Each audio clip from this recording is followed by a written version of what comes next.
प्यारे बच्चों, आज हम पाठ 11 उस रात की बात के बारे में बात करेंगे। यह पाठ बहुत ही अच्छा पाठ है, शिक्षादायक पाठ है।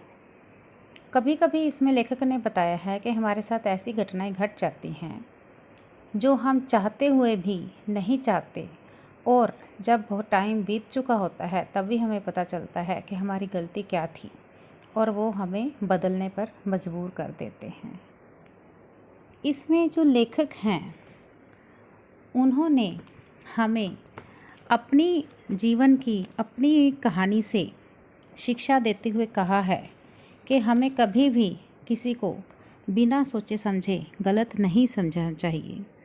और जो लेखक हैं हमारे मिथिलेश्वर जी, वो हमें बता रहे हैं कि एक बार एक बुढ़िया जो फटे पुराने कपड़ों में थी हमारे दरवाजे पे कुछ पैसे मांगने आई।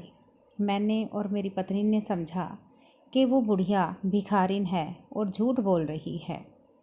मैं ये सिर्फ आपको संक्षेप में बता रही हूँ। पाठ आप अपने आप पढ़ेंगे अच्छे से और रेखांकित भी करेंगे। जो कोई भी डाउट होगा वो आप मेरे से पूछेंगे लाइव क्लास में। वो कहती है कि मेरा बेटा बहुत बीमार है, मुझे कुछ पैसों की ज़रूरत है और मैं वापस अपने बेटे के हॉस्पिटल से वापस आने के बाद आपको पैसे लौटा भी दूंगी। परंतु लेखक और उसकी पत्नी मानने को तैयार नहीं थे। और मैं तो उसको बिल्कुल भी कुछ नहीं देना चाहता था, और मैं अपनी बेटी को भी कह रहा था कि भीख मांगने वाले लोग ऐसे ही बहाने बनाते हैं। परंतु मेरी पत्नी को दया आ गई। परंतु क्या किया उसने भी, फिर सिर्फ 1 रुपये का नोट देते हुए कहा, कह देना कि और घरों से मांग लो। किंतु बुढ़िया बहुत शरीफ थी, क्योंकि वो भिखारिन तो थी ही नहीं, वक्त की मारी औरत थी। उसने सुना और कहा कि मेरे पास इतना समय नहीं है, मेरा बेटा हॉस्पिटल में है, मुझे जल्दी पैसे चाहिए, आप प्लीज़ मेरी मदद करो। ऊपर वाला आपकी ज़रूर मदद करेगा। मेरे पास इतना समय नहीं है कि मैं घर घर घूम के पैसे इकट्ठे कर सकूं। बुढ़िया ने 2-3 बार आवाज़ लगाई, लेकिन हमने उसकी बात नहीं सुनी और वह निराश होकर चली गई। इस घटना के 2-3 महीने के बाद, ठीक 3 महीने के बाद किसी काम से लेखक को शहर जाना पड़ा। लेखक मोटरसाइकिल से ही शहर गया, और जब वह रास्ते में लौट रहा था तो बियावान स्थान में उसकी गाड़ी का, बियावान स्थान मतलब जहाँ सुनसान जगह होती है, जहाँ ना कोई आता है ना जाता है, ना ही कोई साधन होता है हमारे पास, उसकी गाड़ी का इंजन खराब हो गया। उसने खुद ठीक करने की बहुत कोशिश की और चारों तरफ देखा, कुछ भी दिखाई नहीं दिया। धीरे धीरे रात गहराने लगी, मतलब रात और अधिक होती गई, जैसे 10, 11, 12 ऐसे बजते गए।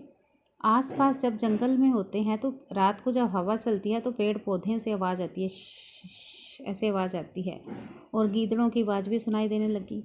लेखक को डर लगने लगा, उसको लगा कहीं चोर लुटेरे ना उसको आके घेर लें। अचानक से लेखक की नज़र एक दूर टीले पर पड़ी और उसको कुछ रोशनी दिखाई दी, और उसके मन में थोड़ी उम्मीद बंधी कि शायद मेरी जान यहाँ बच सकती है।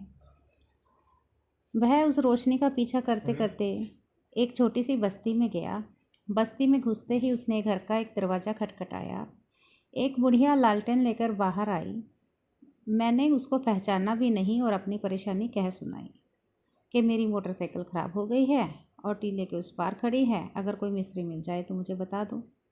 उस बुढ़िया ने अपने बेटे और पति को बुलाया।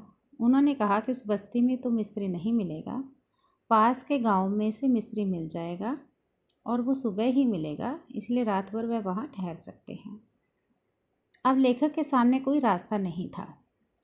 उस झोंपड़ी में एक मात्र चारपाई बिछी हुई थी। चारपाई मतलब मंजे जो होते हैं बांध के बुने हुए। बुढ़िया ने कहा, बेटा हाथ मुँह धो लो, जो हमारे पास है वो तुम भी खा लो। लेखक शर्माता हुआ बोला, नहीं नहीं, मुझे भूख नहीं है। ऐसे कैसे हो सकता है, हम खा लें और अतिथि भूखा सो जाए। बुढ़िया ने बाजरे की रोटी और बथुए का साग लेखक को दिया और उसके हाथ पैर भी धुलवाए। खाना खाते हुए लालटेन की रोशनी में बुढ़िया को ध्यान से देखा। देखते ही लेखक हैरान रह गया। सन रह गया मतलब हैरान रह गया।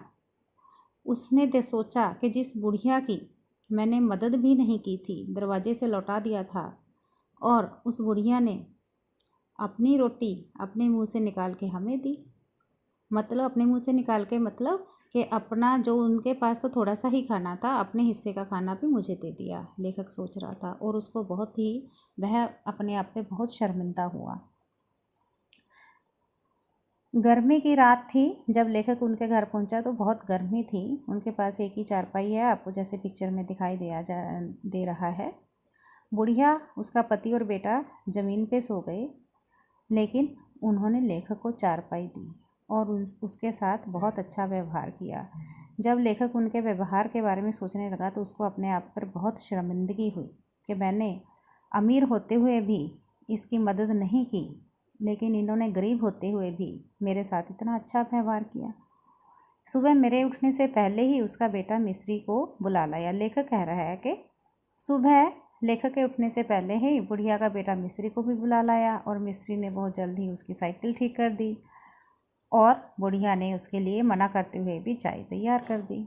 चलते समय लेखक ने बुढ़िया के हाथों में कुछ रुपए देने की कोशिश की, लेकिन उसने मना कर दिया। उसने कहा कि हमने पैसों के लिए मदद नहीं की, हम गरीब ज़रूर हैं पर हमारा दिल गरीब नहीं है।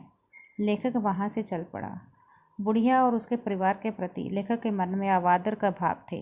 पहले लेखक शुरू में क्या कह रहा था कि ये सब गरीब भिखारी हैं और ये जानबूझकर ऐसा करते हैं, भिखमंगे हैं, जानबूझकर बहाने बनाते हैं।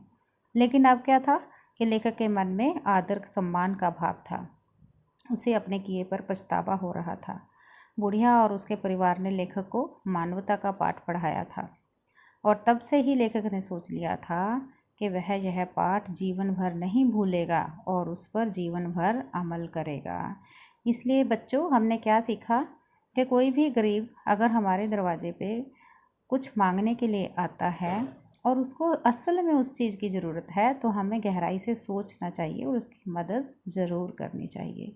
हाँ, ये ज़रूरी नहीं कि सारे ही अच्छे हों, कि कुछ ऐसे भी हो सकते हैं जो जानबूझकर ऐसे ही भीख मांगते फिरते हैं, लेकिन आपको उनसे सावधान भी रहना चाहिए। यूँ ही नहीं कि आप अपने सारे दरवाजे खोल दो और सब कुछ उनके सामने खुला रखो और वो चोरी करके चले जाएं। बेहतर है कि आप सावधानी से और अच्छे से, चालाकी से काम लें, क्योंकि आजकल के ज़माने में अच्छे लोग बहुत ही कम हैं। ठीक है, और आप बच्चे हो तो ध्यान से आपको सावधानी बरतनी है। ठीक है, आज के पाठ में इतना ही। अब आप इसको अच्छे से पढ़िए और समझिए, फिर मैं आपसे पूछूंगी। धन्यवाद।